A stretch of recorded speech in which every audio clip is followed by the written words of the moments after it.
Looks like the trauma session is going to be a little traumatic with very few people.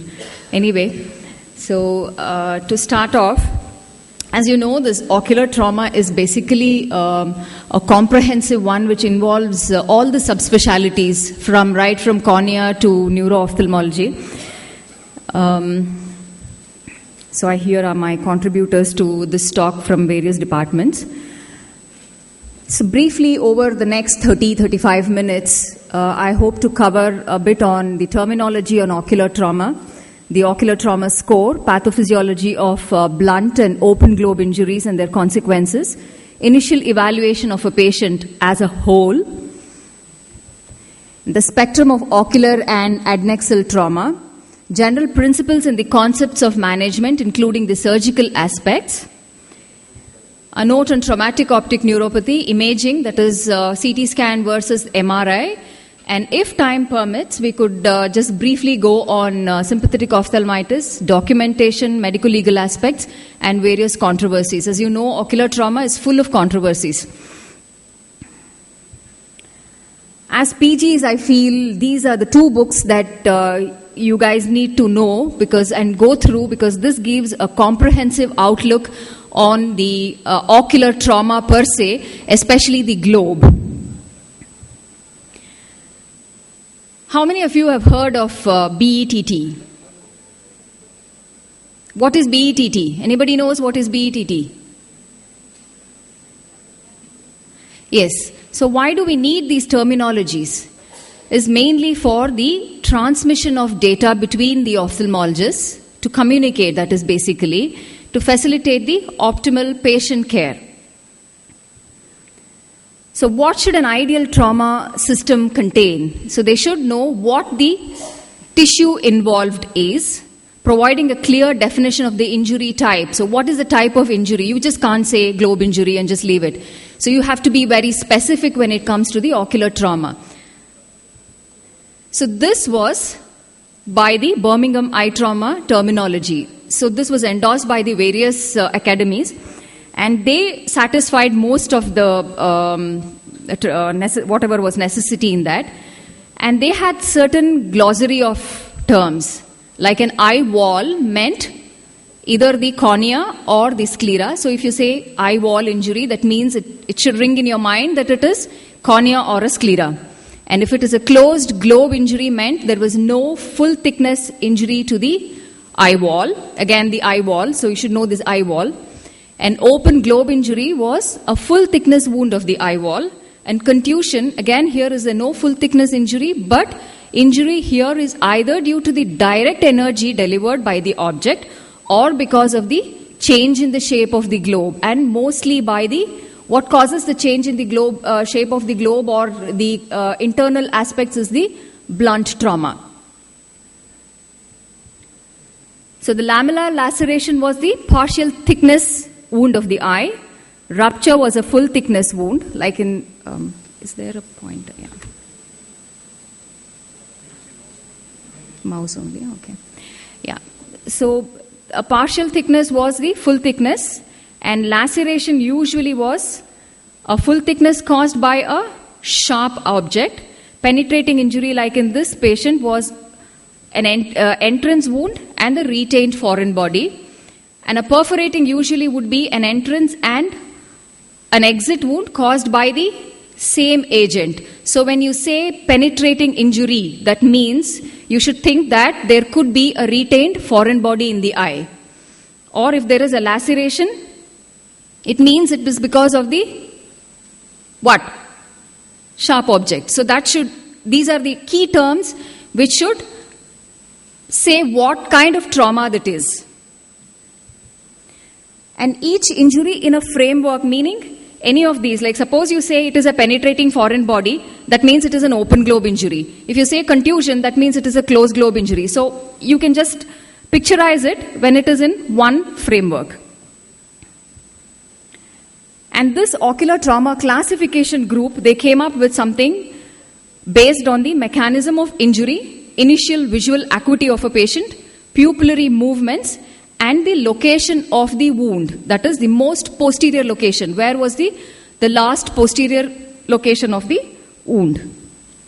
So likewise, if you just say now, open globe injury, type B, 2, negative RAPD, zone 2. That means it should say that the wound is in the limbus, from between the limbus to posterior 5 millimeters of the sclera.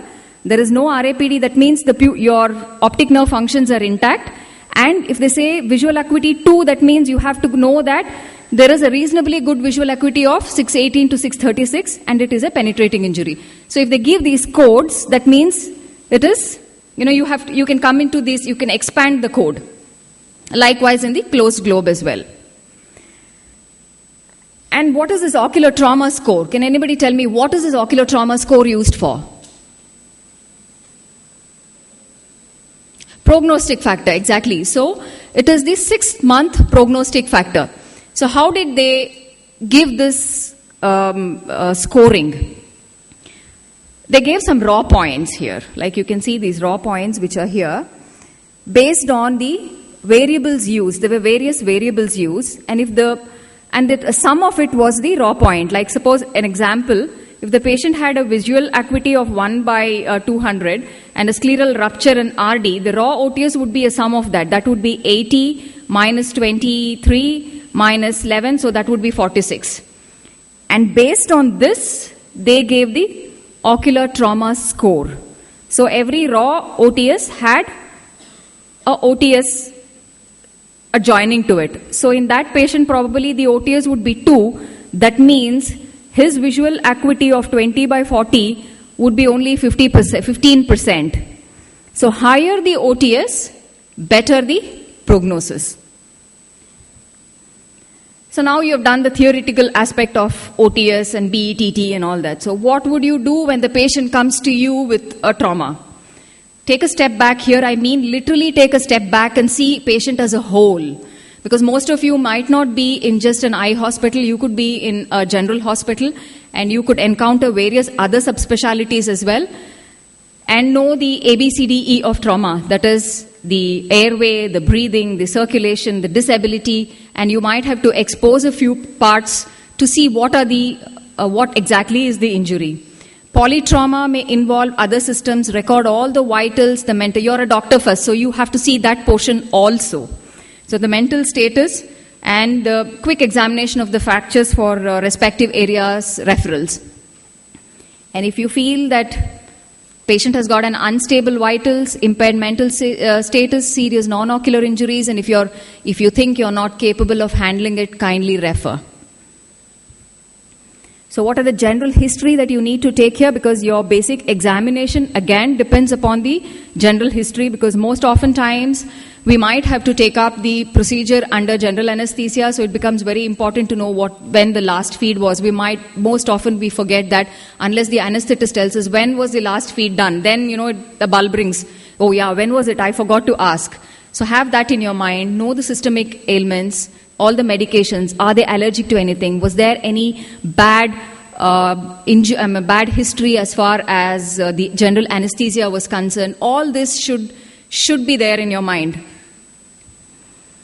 Then coming to the ophthalmology evaluation per se, a detailed mechanism of the injury, whether it was a sharp injury, whether it was a blunt injury, whether he was a bystander, because most oftentimes the bystanders are the ones who get injured than the person who is involved in the work.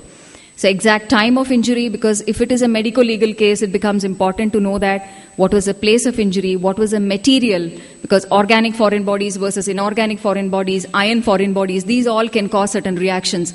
So if possible, get to know the history, to know what was the material of the foreign body used. Most oftentimes they come with a small piece of residual one which they either plucked it off from whatever was there, or if there was a blast injury. So it's very good to know what type of metal was involved, or if there was any prior ocular history. Then coming on to the external examination, including start from the lids, lid laceration, ecchymosis, edema, ptosis, enophthalmos, exophthalmos, all that you should know. And if there is any protruding foreign body, prolapse of the ocular contents, crepitus for the orbital margins, infraorbital nerve paresthesia. Why is the infraorbital nerve paresthesia important? Sorry? Why is it important? Blowout fracture, exactly. So you'll know that it gives you a hint that probably there could be a blowout fracture, there could be a floor fracture. See, this is, again, you can see that there is enophthalmos. So that again gives you a clue that there could be a blowout fracture. And many a times, the small lacerations we feel like, are like, oh, they're very small. But actually, when you look into them, they will be quite huge. So EUA is like really important. And needless to say, visual acuity, check for the RAPD, look out for ocular motility. Again, this patient has had a blowout fracture, the floor of the orbit. So you can see the elevation is restricted. Why is the elevation restricted? Anybody? Entrapment of the inferior rectus, or even the entrapment of oblique, and even fat to a certain extent can cause some amount of restriction of elevation. If you go stepwise, that is from the conjunctiva layer by layer, you will not miss out anything. But again, what the mind knows is what the eye sees. So unless you know what you have to see, you might miss out. It could be as simple, small foreign body like this, small conjunctival laceration like this, or it could be a small SCH. But when you see a bullous SCH like this, then it should just give you a probably that there could be a fracture. This is called the hemorrhagic conjunctivitis, chemosis. Lamellar defects, again, full thickness laceration. What is Seidel sign? You can see the Seidels I have put. What is Seidel sign? What is Seidel sign? Huh? Fluorescein. What do you do with fluorescein?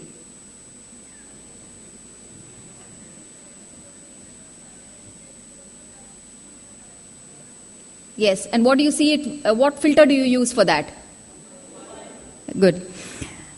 So, and always assume open globe injury unless proven otherwise. So you have to make sure that it is not an open globe injury.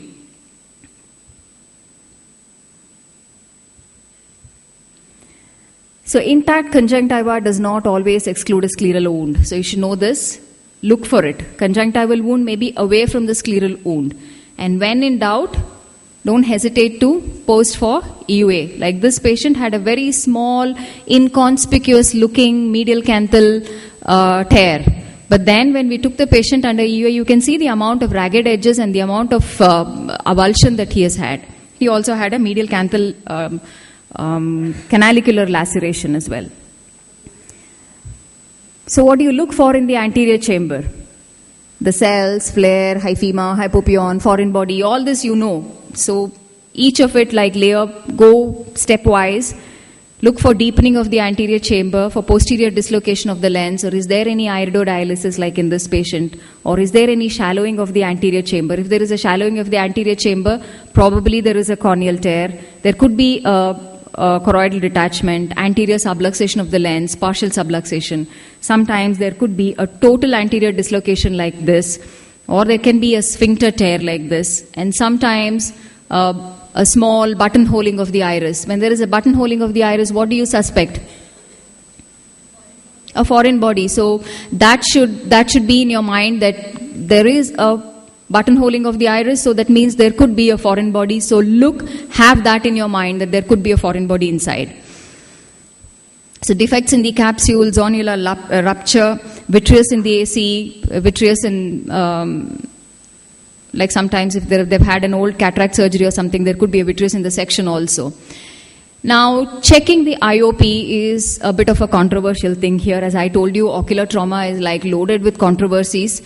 You will be amazed to know the amount of, the number of controversies that is there as far as the examination and the treatment of ocular trauma is concerned.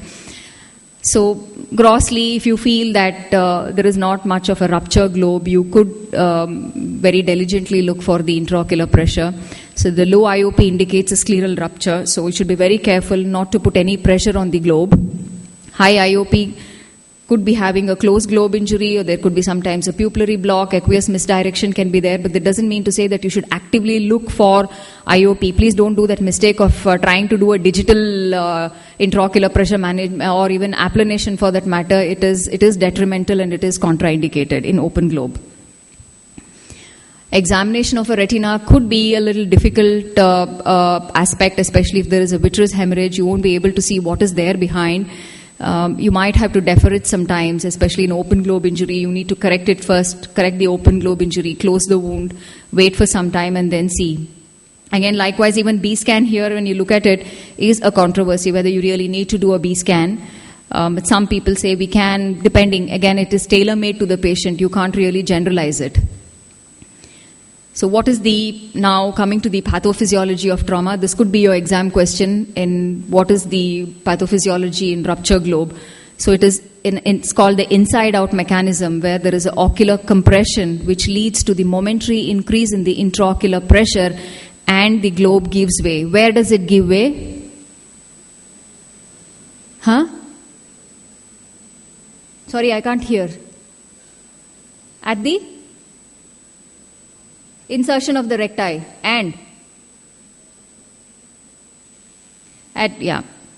So laceration will be because of the sharp object, and it is an outside-in mechanism. You must have heard about this coup and counter-coup a lot of times, especially in our forensic medicine, where the local trauma coup is like the local trauma at the site of the impact, whereas a counter-coup is opposite to the side of an impact.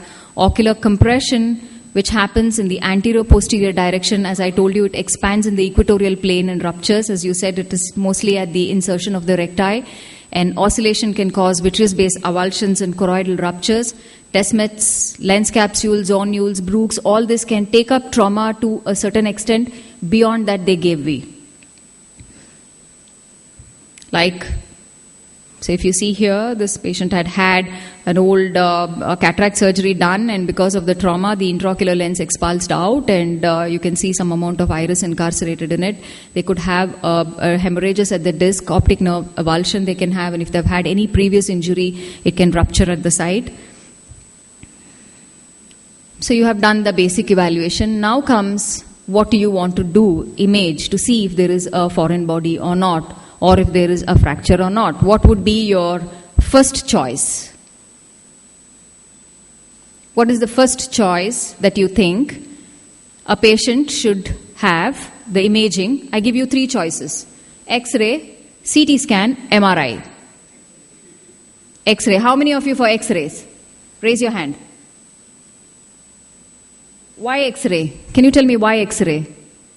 The girl there, you raised your hand. I can see only you. The light is glaring. Why do you choose X-ray? The one in the stripe sweater there with the headband. Yeah, you, right. Why do you want an X-ray? To know the foreign body, if the foreign body is there or not. Right. What is the disadvantages of an X-ray?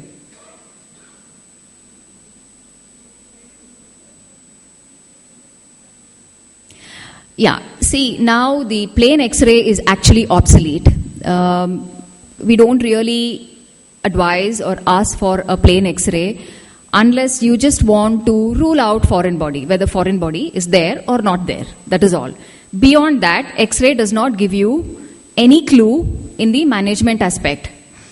Most oftentimes, it is the CT scan that is considered the reference standard these days, because it not only tells you how many foreign bodies are there, it also helps you in localizing the foreign body, and also gives you where if at all there is any fracture, if there is any entrapment in the fracture, it gives more detailed information that we require in one single shot, of course. But now, again, here, as I have mentioned here, now there is something called as thin slice helical CTs, wherein the exposure radiation is minimized. Of course, I don't say it is not there at all. It is minimized. So, as I told you, the advantages would be to detect the foreign bodies, ideal for fracture, so you'll know where the fractures is, whether it is one fracture or multiple fractures, how deep is the fracture, whether it is anterior, mid, posterior. You can go up to the orbital apex to see. Sometimes you can even see if there is a traumatic optic neuropathy concerning the bone aspect. And there are a lot of downside to it as well, like it's not advisable in pregnancy for the sake of radiation. Soft tissue is not very sensitive, but an experienced radiologist can roughly tell you what could be the foreign body if you give him a rough idea what was the probable foreign body that you thought could have been there. Vegetable and organic matter is not readily visualized, but there is something called as a Hounsfield unit that I'll tell you about. That gives you what could be the probable material also. Like wood, there is a certain Hounsfield unit that they can tell like this could be the wood. Ultrasound, again, is, as I told you, is a bit of a controversy when it comes to open globe injury, although there are some retinal specialists who say we can put a blob of vitreous on the eyelid and do a very gentle ultrasound, but again, it is a controversy. It gives a real-time image with good resolution, especially for the lens, globe rupture, intraocular foreign body, or if there is a retinal detachment. And it's much less expensive, but of course it requires a lot of skill to read it. And there was a paper by the Academy of Emergency Medicine which said that there was almost a specificity of 97.2% for ocular pathology when they did an ultrasound. So MRI it does have some amount of role, but it's a little less useful in acute stages and should not be done, especially when you're thinking in terms of a metallic foreign body. Why?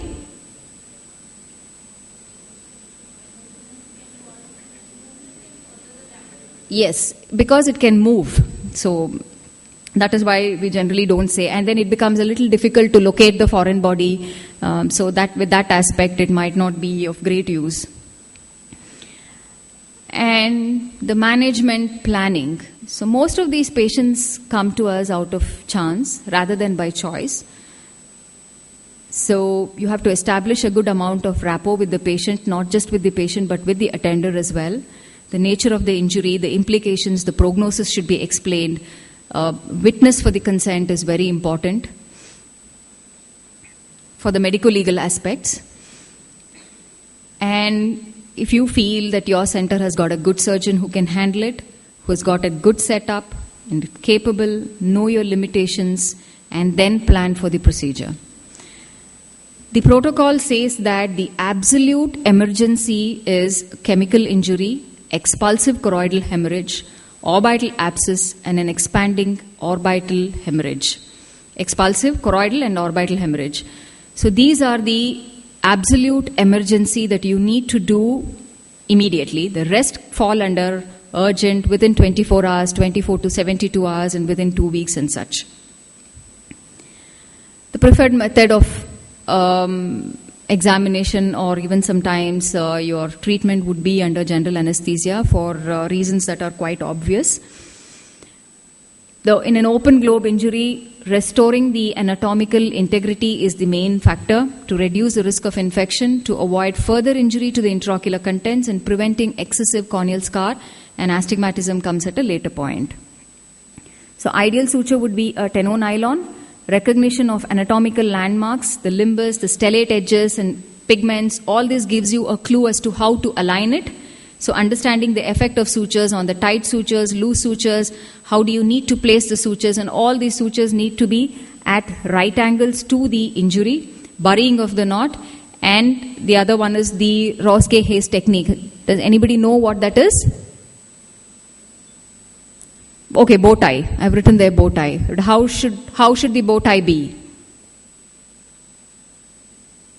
Well, the central one, when it comes to the visual axis, should be a small stitch compared to the ones at the periphery. The periphery ones are the long, straight, compressive suture bites. And whether you want to abscise the iris or not is again at that particular patient, it depends. And again, if there is a rupture of the anterior lens capsule, when do you want to remove it is another controversy as well. So sclera, some people say 8O vicryl, some say 10O nylon, but the idea is to expose and close as you go. So exploration is very important. Sometimes you might have to even look behind the recti, see where it is, look for the sutures, look for the tear and then suture it. Vitreous to be amputated at the scleral surface, not to pull it and cut.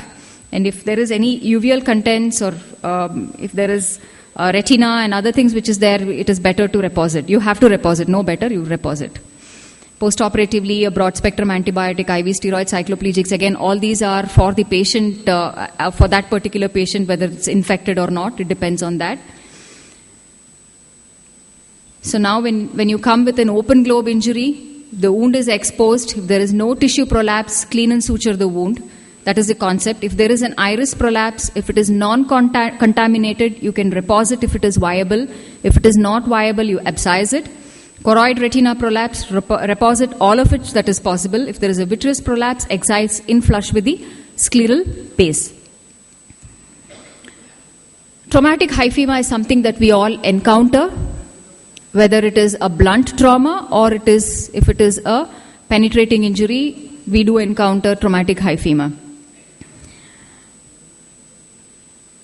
So how do you grade hyphema?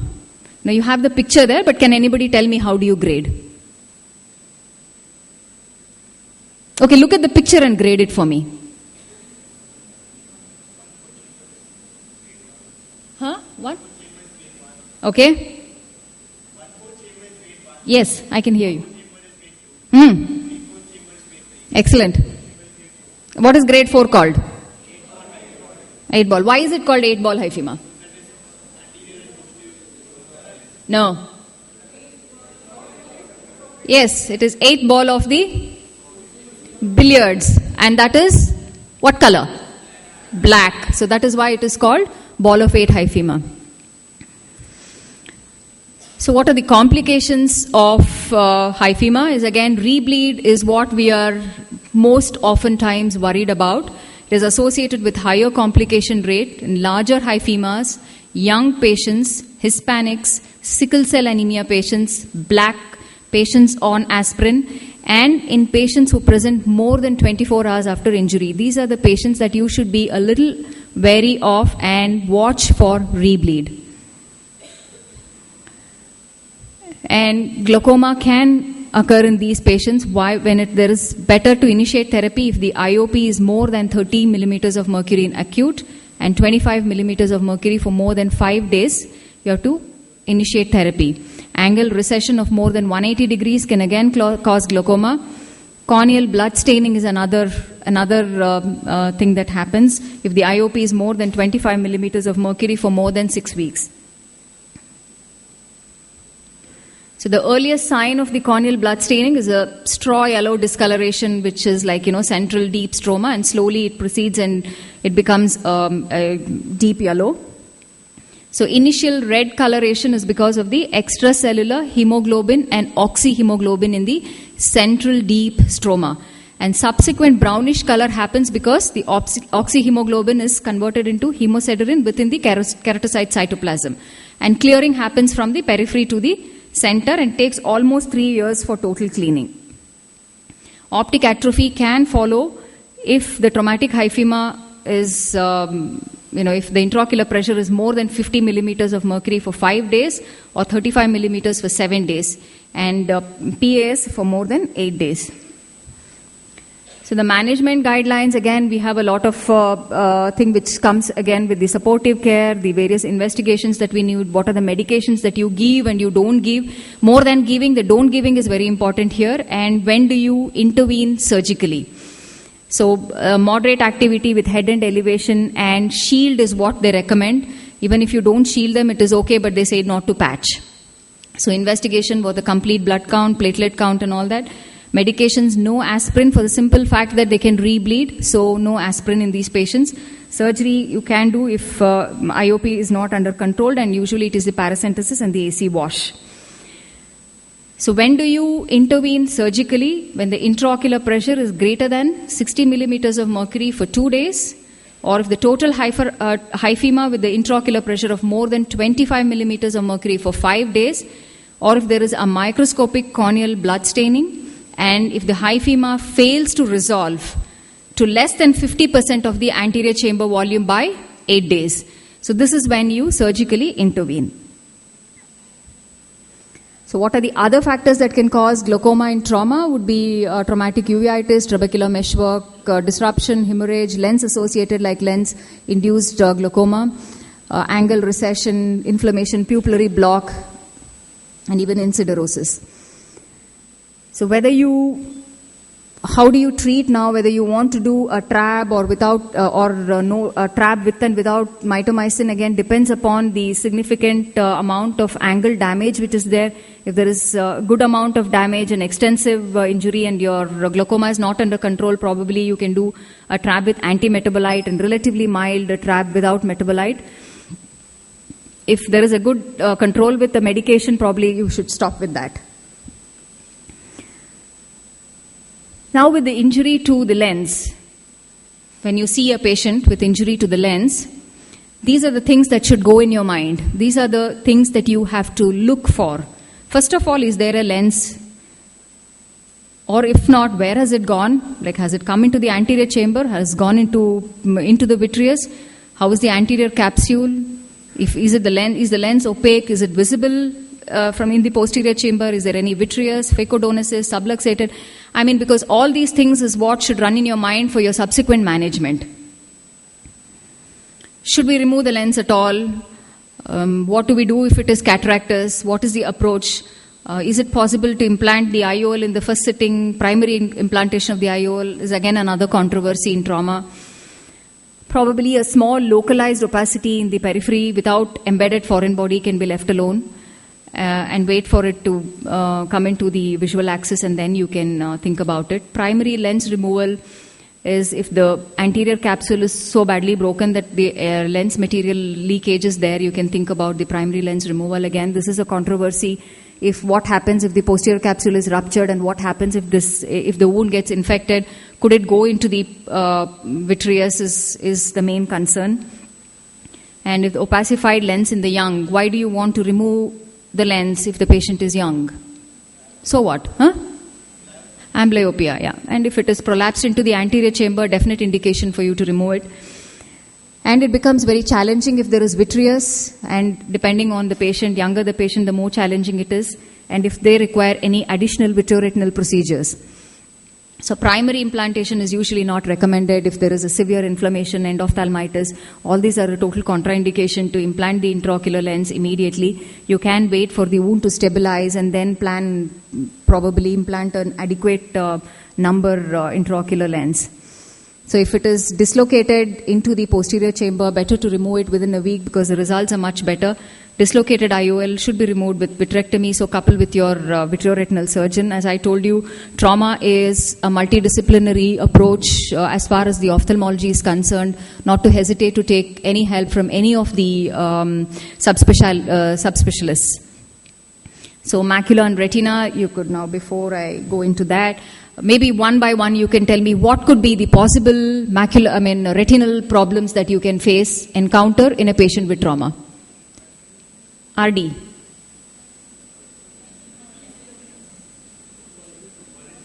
Berlin's edema, excellent. Dialysis, then. Choroidal rupture. Hemorrhage, CD. Then.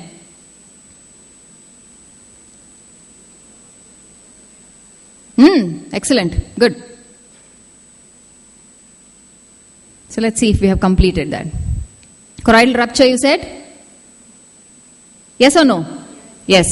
Suprachoroidal hemorrhage, peripheral retinal breaks, commotio retinae, chorioretinitis scleroptera, somebody said that, traumatic macular hole, retinal dialysis, vitreous base avulsion, RD, and who has heard of Purchase retinopathy? What is Purchase retinopathy?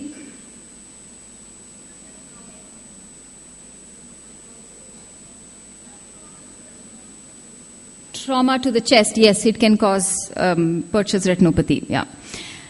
And retained intraocular foreign body can cause endophthalmitis, RD, and metallosis, so it's very important.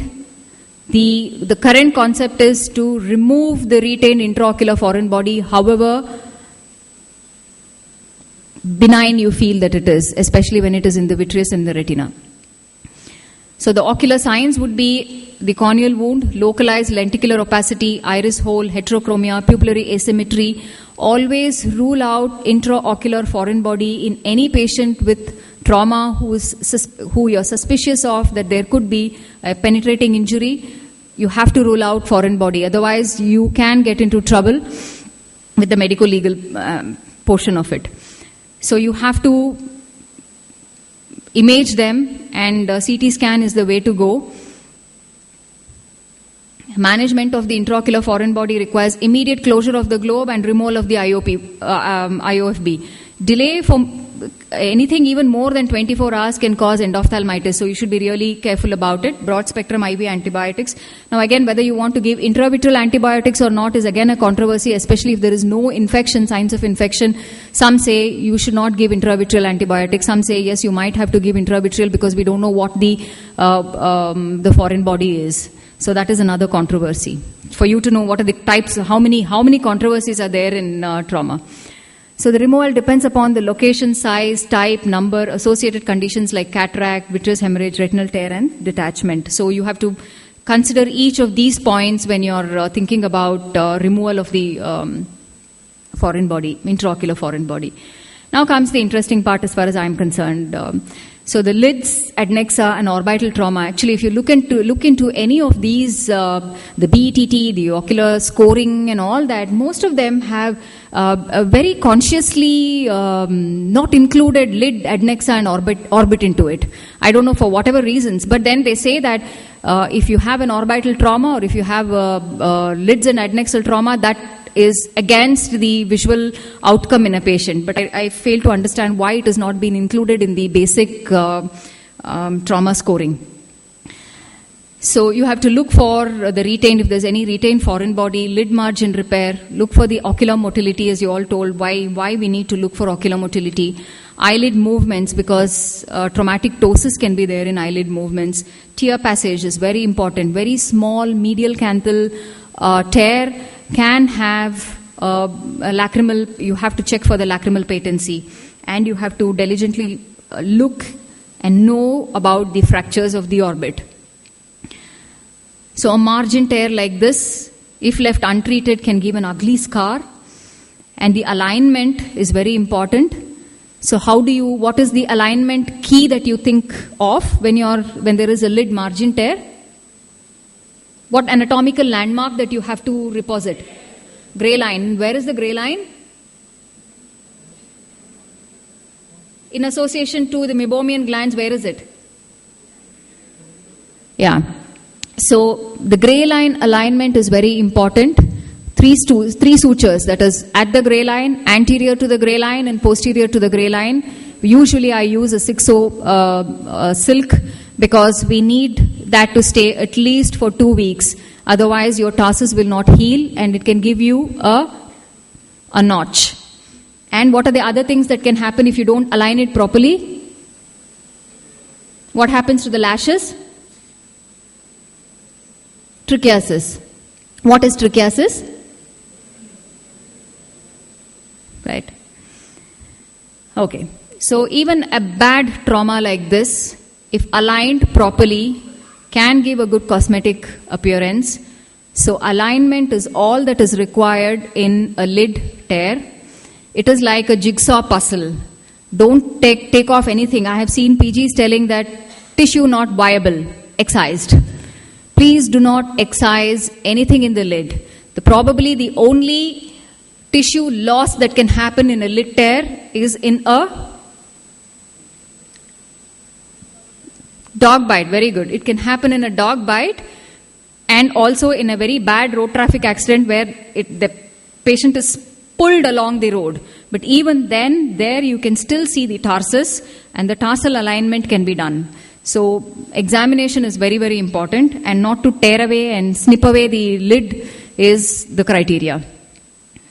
I told you not to discard any eyelid tissues. That's very, very important. And again, whether you want to do acute skin grafting is still a controversy, because we don't know whether it takes up or not. You might have to do an additional procedures later. And a medial canthal tear. Please look for a canalicular laceration in this, because otherwise you wouldn't want to leave the patient tearing all the life. You have to see if the canaliculus is stone or not, and if it is stone, it can be easily stented with what we call as a mini Monaca stents, which is like available now like this, which is a silicone stent which has got a plug here which can be plugged into the canal, into the punctum, and you can thread it along the canaliculus and a pericanalicular stitch be put, and this can be removed after about, say, 2 weeks.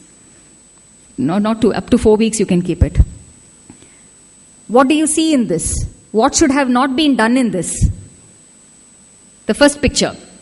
The first picture was sutured elsewhere. What should not have been done when you look at this picture?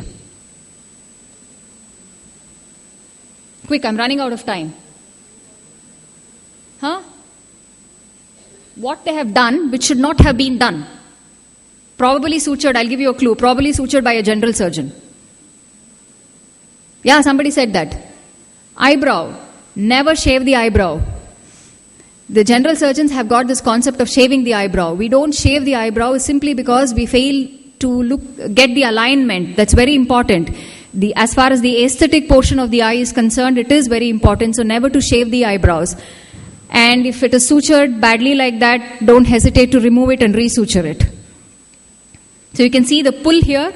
If you leave it like this pull here, the patient can have lagophthalmos later, and it requires an additional procedure, and you have to do multiple Z-plasties and those kind of things. So if you feel that it has not been aligned properly, feel free to take it out. If you can't handle it, please send it.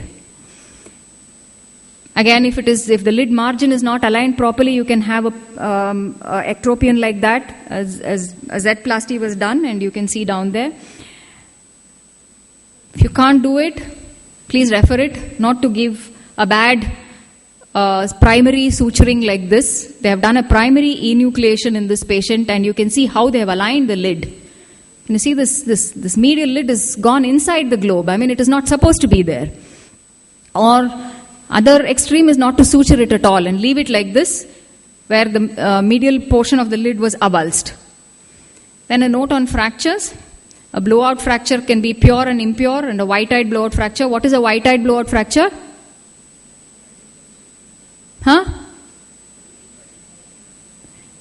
No, it's seen in children. They don't have the subconjunctival hemorrhage. It looks absolutely white.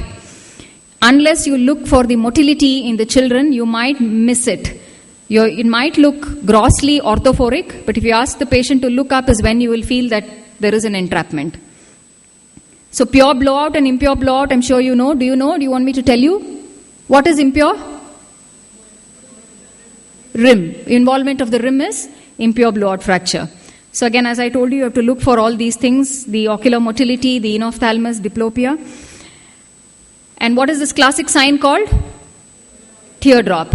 So this is a teardrop sign, and it is seen very well in a CT scan. So this kind of a picture you'll never get in an X-ray, even if you look at it, because there is so much of overlapping of the bones. So what we do is an open reduction and internal fixation with plates. And what are the types of plates used are various ones. We use silicone, we use titanium plates, and usually we prefer a transconjunctival approach wherein there is no scar, so you don't have to get any scar from the outside.